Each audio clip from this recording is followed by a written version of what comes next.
नमस्कार दोस्तों, आज हम चर्चा करते हैं रूस और यूक्रेन के बीच संघर्ष की जो आशंका बढ़ रही है उसके बारे में। दोस्तों, इनकी बढ़ती आशंका के बीच में भारत की चिंताएं भी बढ़ती जा रही हैं और इसीलिए 31 जनवरी को भारत की ओर से इस समस्या पर एक अधिकृत बयान जारी किया गया। संयुक्त राष्ट्र संघ में भारत के राजदूत TS त्रिमूर्ति ने कहा, भारत की रुचि इस समस्या का समाधान तलाशने में है। ऐसा समाधान जो सामरिक तनाव को तुरंत कम करता हो, साथ ही सभी देशों की सुरक्षा हितों की वैधानिकता को स्थापित करता हो, क्षेत्र में और उसके परे भी शांति को स्थापित करता हो, और इसीलिए दोनों पक्षों को राजनयिक और रचनात्मक बातचीत के जरिए इस मसले को सुलझाना चाहिए। इतना ही नहीं दोस्तों, संयुक्त राष्ट्र संघ में अमेरिका की अगुवाई में 10 देशों ने एक प्रस्ताव पेश किया था जिसमें कहा गया था कि संयुक्त राष्ट्र सुरक्षा परिषद की विशेष बैठक बुलाकर उसमें रूस और यूक्रेन के बीच सैन्य तनाव के मसले पर बातचीत करनी चाहिए। भारत ने इस प्रस्ताव पर भी वोट नहीं दिया, बल्कि उसने वोटिंग के दौरान अनुपस्थित रहने को प्राथमिकता दी। इस मतदान के बाद भारत ने फिर दोहराया कि रूस और यूक्रेन के बीच तनाव खत्म करने का बेहतर जरिया रचनात्मक राजनयिक बातचीत ही है। ऐसे में सवाल उठना लाजमी है कि आखिर रूस और यूक्रेन के बीच सैन्य संघर्ष छिड़ जाने की आशंका क्यों है और इसमें भारत में बेचैनी क्यों है। इसमें भारत का क्या दांव पर लगा है, उसके हित क्या हैं, इन्हीं सवालों के जवाब जानने की थोड़ी कोशिश करते हैं। तो चलिए बने रहिए मेरे साथ। सबसे पहले दोस्तों हम जानते हैं कि आखिर ये विवाद की जड़ क्या है। दोस्तों, यूक्रेन एक जमाने में रूसी साम्राज्य का हिस्सा हुआ करता था, फिर सोवियत संघ बना, तब भी उसमें शामिल रहा। लेकिन USSR के विघटन के बाद यूक्रेन ने 1991 में खुद को आज़ाद देश घोषित कर दिया। इसके बाद उसने रूस के बजाय अमेरिका और अन्य पश्चिमी देशों से रिश्ते मजबूत किए। इसी से खफा रूस लगातार यूक्रेन में विद्रोह को हवा और समर्थन देता रहा है।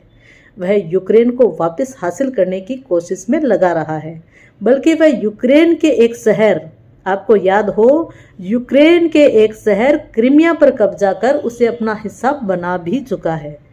इस वक्त विवाद यह है कि यूक्रेन को अमेरिका और उसके सहयोगी देश अपने सैन्य गठजोड़ उत्तर अटलांटिक संगठन नाटो, जिसके बारे में आप सब जानते हैं, में शामिल करने की तैयारी कर रहा है ताकि रूस पर उसके जरिए दबाव बनाया जा सके।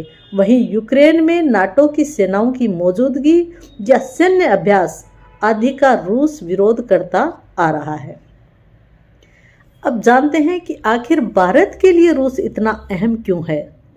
जाना माना तथ्य है दोस्तों कि भारत और रूस के बीच दशकों से सामरिक और राजनयिक साझेदारी रही है। भारत को हथियारों की आपूर्ति करने वाले देशों में रूस हमेशा अग्रणी रहा है और इसको सिटमनसन सेंटर, यही नाम है शायद, सिटमनसन सेंटर के अध्ययन के मुताबिक भारत की तीनों सेनाएं अभी जितने हथियारों और सैन्य उपकरणों का इस्तेमाल कर रही हैं, उनमें से 86% रूस से आयातित हैं। भारत ने 2014 के बाद से जितने भी सैन्य साजो सामान का आयात किया, उसमें से 55% रूस से आया हुआ है। अभी भारत को अत्याधुनिक S-400 मिसाइल प्रणाली की आपूर्ति भी रूस की तरफ से हो रही है, जो भारत को इस मामले में अग्रिम पंक्ति में लाकर खड़ा करेगी। भारत की अग्रणी मिसाइल ब्रह्मोस, जिसके बारे में आप सब जानते हैं, मूल रूप से रूस से आयातित की गई थी। इसकी तकनीक भी रूस ने भारत को दी है, साथ ही इसके निर्माण में भी वह भारत का साझेदार है। भारत ने अपने इतिहास में पहली बार जिस सैन्य साजो सामान के निर्यात का ऑर्डर हासिल किया, वह ये ब्रह्मोस मिसाइल है और इसे भारत अब फिलिस्तीन को निर्यात करने वाला है। यही नहीं दोस्तों, रूस अहम मौकों पर अंतर्राष्ट्रीय मसलों पर भी भारत का लगातार साथ देता रहा है। जैसे भारत और चीन के बीच सीमा विवाद सुलझाने के लिए वह लगातार भारतीय पक्ष को मदद दे रहा है। चीन पर दबाव का इस्तेमाल उसे आक्रामक कदम उठाने से रोक रहा है। इसी तरह अफगानिस्तान में भी कट्टरपंथी संगठन तालिबान का शासन आने के बाद भी रूस लगातार भारतीय हितों की सुरक्षा सुनिश्चित करता रहा है। जैसे पिछले साल नवंबर में रूस की मदद से ही भारत एक सम्मेलन अफगानिस्तान में आयोजित करने में सक्षम हो सका था। इसके अलावा एक बात और ध्यान रखने की है दोस्तों कि फरवरी में संयुक्त राष्ट्र सुरक्षा परिषद की अध्यक्षता रूस के हाथों में आ रही है।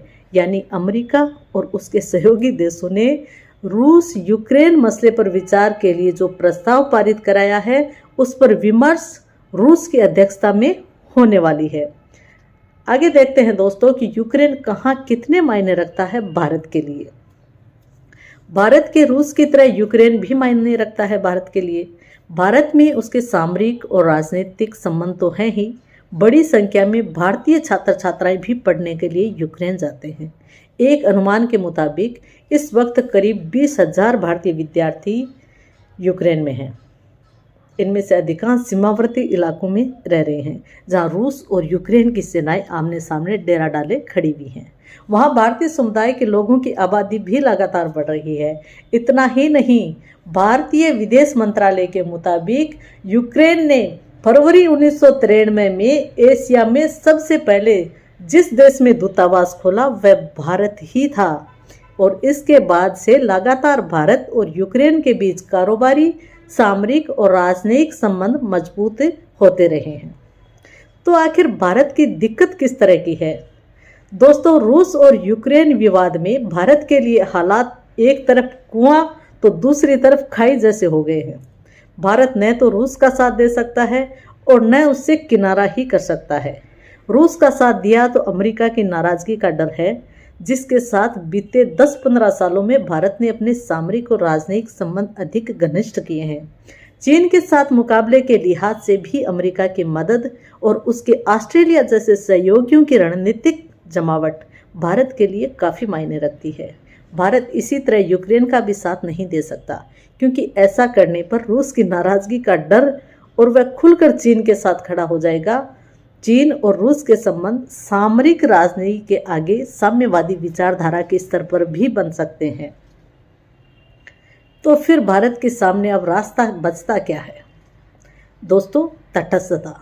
भारत ने हमेशा ही तटस्थता की नीति का प्रयोग किया है। जब जब वैश्विक स्तर पर इस तरह के मसले उजागर होते आए हैं, भारत ने अभी यही विकल्प चुना है जो उसके लिए सर्वश्रेष्ठ है। साथ ही अमेरिका, रूस और यूक्रेन के बीच सुलह के लिए बातचीत शुरू करने की कोशिश भी भारत कर रहा है, और हो सकता है कि इसकी पहल भारत कर ले। खबरें हैं कि इस तरह की कोशिशें शुरू हो भी चुकी हैं। तो देखते हैं, बने रहते हैं अपन इसी कड़ी में और आगे जानते हैं कि आखिर क्या कुछ होता है। यूक्रेन को भी बहुत सारी उम्मीदें हैं भारत से कि भारत बीच बचाव करेगा। तो चलिए आगे देखते हैं अगले वीडियो में कि आखिर क्या होता है, भारत की भूमिका क्या रहती है, क्या भारत इस युद्ध जैसी स्थिति को टालने में कामयाब हो पाएगा। नमस्कार दोस्तों।